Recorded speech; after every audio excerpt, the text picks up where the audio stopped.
Hey guys, what's up? Welcome back to the channel. Today we are talking lids used for mycology or mushroom cultivation. I've done a lot of research on lids, lid types, filter discs, injection ports over the last few years, so you guys don't have to. And today I'm going to show you the lid that I would build if I was just starting out growing mushrooms today. So this is a video geared towards beginners. How to set up your lids for grain spawn, liquid culture, everything. The setup I'm going to show you is super versatile. So everybody has their favorite lids for one reason or another. If it works for you, just keep rocking it. Those old metal lids work fine. I do think that plastic has some definite advantages. I'm going to show you a plastic setup today that I think is super versatile. I'm going to show you how to drill them out, add the filter disc, injection ports, everything, get it all set up. We're going to keep it short, and I'm going to show you a bunch of little tips and tricks I've learned over the years here too. So we're going to be focusing on these Masontops tough top lids. These are a little pricey. You're going to pay around a couple bucks for a lid. These come in 4-packs. So this is what one of these individual tough tops lids looks like.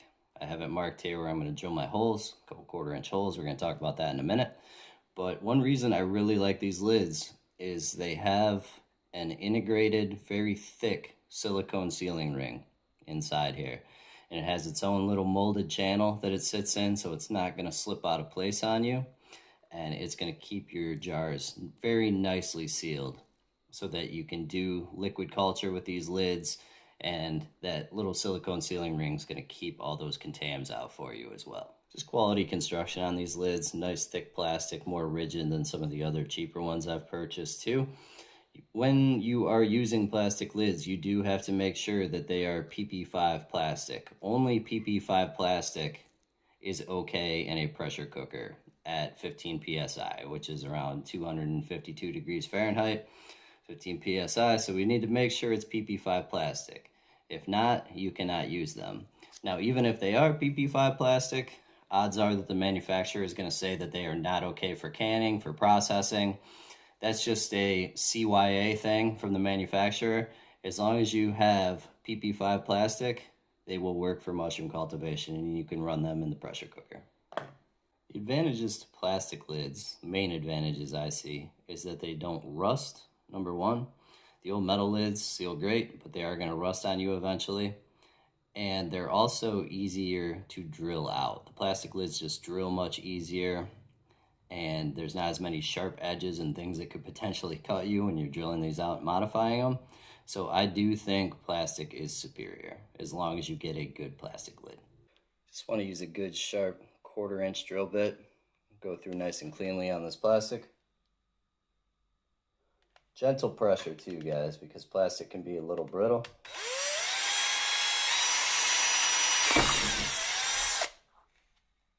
Right through. Nice clean hole. 1/4-inch is perfect size for the filter disc injection ports we're going to be using. Always have a block of wood too under your lid just to protect whatever surface you're drilling on.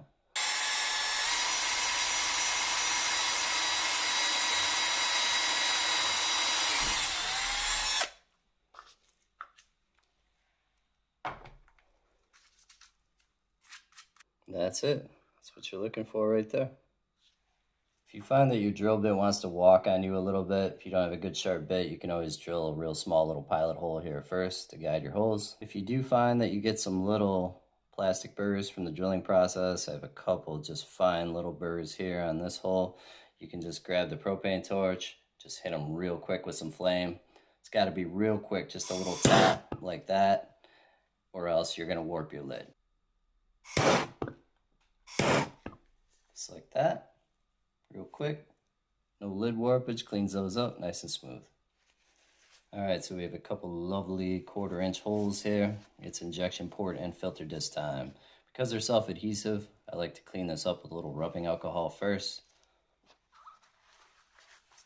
It's going to take any residual oil off that might be on there and just make sure you get good adhesion.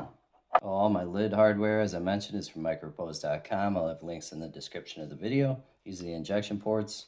They come in black or white.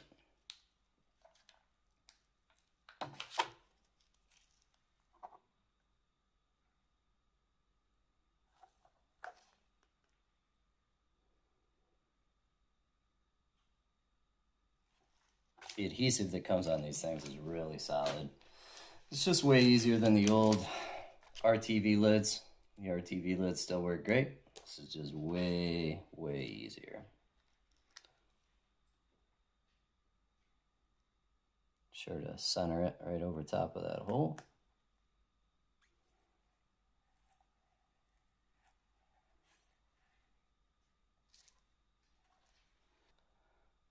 So that is looking beautiful. That lid is ready to rock.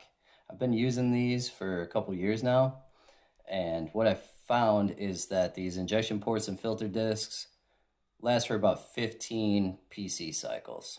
So you can run them about 15 times, and at that point, you know, your injection port's going to be getting kind of Swiss cheesed. You'll be seeing a little wear on your filter disc. Really simple. All you got to do is peel these old ones off. They peel off fairly easily. Clean them up with a little rubbing alcohol again, stick new ones on there, and you're ready to rock. All right, so last but not least, we're going to talk about liquid culture. This is just a pint jar filled up to about 300 milliliters. This is typically what I use for my liquid culture jars, and this is the level I usually fill them to. There's a reason for that. So you can see I can tip this upside down, no leaks. You cannot pull that off with cheaper plastic lids, guys. This thick silicone sealing ring and that internal channel, keeping it in place is really important. That's why I love these Masontops. I would not use another lid if you're going to use them for liquid culture. But we drilled our holes on opposing sides. Filter disc up here, injection port down here. There is a reason for that. When you're using these for liquid culture, it's very important to try and keep this filter disc dry. So when you're withdrawing syringes out of these, that can be a little challenging. What'll happen is if this gets repeatedly wet, repeatedly soaked with liquid culture, what'll happen eventually is mold can actually germinate on your filter disc. And once mold germinates on it, if it's consistently wet, it'll just punch right through there and contaminate your LC. So obviously we don't want that. So we drill on opposing sides. Because these canning jars actually are kind of flattened on four sides, so if you're going to withdraw syringes from this, you can lay it down just like that with 300 milliliters of liquid sitting like that. This filter disc is still dry. There is no liquid touching this. I can go ahead and just take my syringe, insert here, pull some LC, stand it back up, and you're good to go. All right, guys, that's it. We're going to call it there. I'm going to go ahead and drill out the rest of my lids. I'm pretty excited to finally have enough of these to make a full set. So if you found the video useful, guys, please consider giving me a thumbs up. That really helps a lot. Launch it out into the expansive YouTube metaverse.